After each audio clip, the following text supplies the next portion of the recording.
विधायक मुख्तार अंसारी की मौत को लेकर उत्तर प्रदेश में हाई अलर्ट। सियासी बयानबाजी हुई तेज। देर रात बांदा से गाजीपुर पहुंचा शव।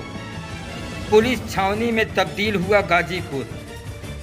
ऐसे परिवार से थे मुख्तार अंसारी, जिसके सदस्यों ने स्वाधीनता संग्राम में न सिर्फ हिस्सा लिया बल्कि अंग्रेजों की गुलामी से इस देश को आज़ाद कराने में अहम भूमिका निभाई। इस परिवार के 1.5 दर्जन से अधिक सदस्य रहे स्वतंत्रता सेनानी।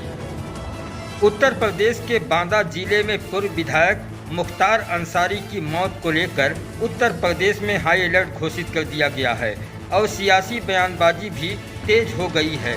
सरकारी रिकॉर्ड में माफिया और गरीब पिछड़ों के मसीहा कहे जाने वाले पूर्व विधायक मुख्तार अंसारी की मौत को लेकर विभिन्न राजनीतिक दलों के नेताओं ने सवाल उठाए हैं। अखिलेश यादव, मायावती, चंद्रशेखर, असदुद्दीन ओवैसी, पप्पू यादव, तेजस्वी यादव सहित विभिन्न नेताओं ने अपनी अपनी प्रतिक्रिया व्यक्त किया है। किसी ने सरकारी अराजकता, किसी ने सीबीआई जांच की मांग, तो किसी ने सुप्रीम कोर्ट से मामले को स्वतः संज्ञान में लेने की मांग की है। नेताओं ने कहा कि पुलिस कस्टडी में या फिर जेल में जनप्रतिनिधियों की हो रही मौत सरकार की कार्यप्रणाली पर सवाल उठा रहा है। 2005 में मऊ में भरत मिलाप के दौरान हुए दंगे के आरोप में मुख्तार अंसारी के खिलाफ मुकदमा दर्ज हुआ था। हालांकि उस दौरान उन्होंने अपने सफाई में विधानसभा में एक सीडी भी पेश की थी, जिसमें वो दंगे में घायलों को अस्पताल ले जाने के लिए वाहन में बैठा रहे थे। हालांकि दबाव में मुख्तार अंसारी पर मुकदमा दर्ज ही रहा और उन्होंने कोर्ट में सरेंडर भी कर दिया। तब से ही ये जेल में ही बंद थे। 2005 से जेल में बंद चल रहे मुख्तार अंसारी को जब पंजाब से बांदा जेल लाया गया, तभी से उनकी परेशानी बढ़ने लगी। मुख्तार अंसारी ने जेल में दिए जाने वाले खाने में जहरीला पदार्थ मिलाने का भी आरोप लगाया, लेकिन इस पर कोई जांच नहीं हुई। हालांकि कई अधिकारियों को इस मामले में निलंबित भी किया गया था, लेकिन ठोस कदम नहीं उठाया गया और आखिर में मुख्तार अंसारी की मौत भी हो गई। इस मामले में परिजनों ने भी गुहार लगाया था, लेकिन मामला जस का तस रहा, जिसको लेकर शासन प्रशासन पर सवाल उठाए जा रहे हैं। बांदा के रानी दुर्गावती मेडिकल कॉलेज से मुख्तार अंसारी का शव गाजीपुर के लिए रवाना किया गया और शुक्रवार की देर रात उनका शव पैतृक आवास पर पहुंच गया। इस दौरान 26 वाहनों के साथ काफिले के साथ मुख्तार अंसारी के शव को रवाना किया गया। 400 किलोमीटर की दूरी को 26 वाहनों के साथ शव गाजीपुर देर रात पहुंच गया। इससे पूर्व गाजीपुर पुलिस छावनी में तब्दील कर दिया गया। शनिवार को 10 बजे गाजीपुर के कालीबाग कब्रिस्तान में मुख्तार अंसारी के शव को सुपुर्दे खाक किया जाएगा। आइए एक नज़र डालते हैं मुख्तार अंसारी के परिवार पर।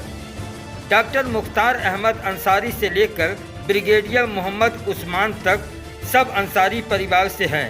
आज़ादी के लिए संघर्ष हो या फिर आज़ादी के बाद दुश्मन देश से भारत की ज़मीन को कब्जा मुक्त कराने में इसी परिवार के ब्रिगेडियर उस्मान ने अपना सर्वोच्च बलिदान दिया।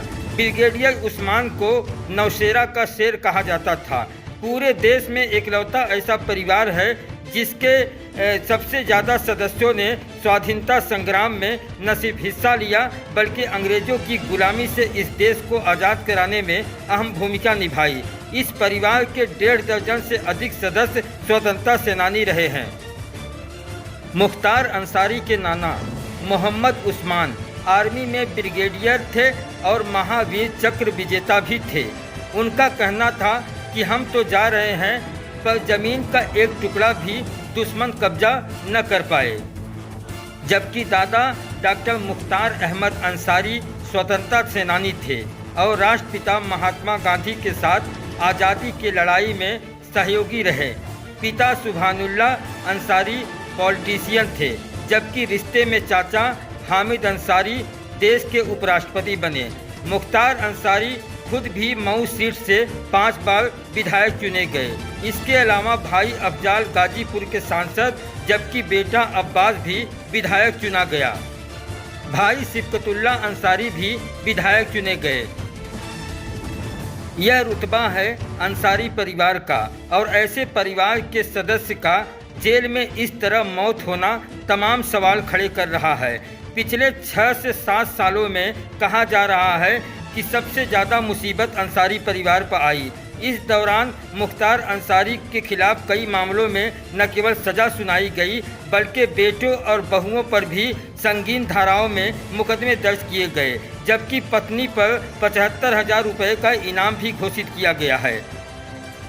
गाजीपुर में मुख्तार अंसारी के पैतृक आवास पर तमाम नेता पहुंच रहे हैं। इस तरह की मौत होना तमाम सवाल खड़ा कर रहा है, इसीलिए राजनीतिक दल न्यायिक जांच की मांग कर रहे हैं। कहा जा रहा है कि इस तरह के रुतबे वाले परिवार के सदस्य की मौत होना तमाम सवाल खड़े कर रहा है, इसलिए इस पूरे मामले की जांच होना अति आवश्यक है।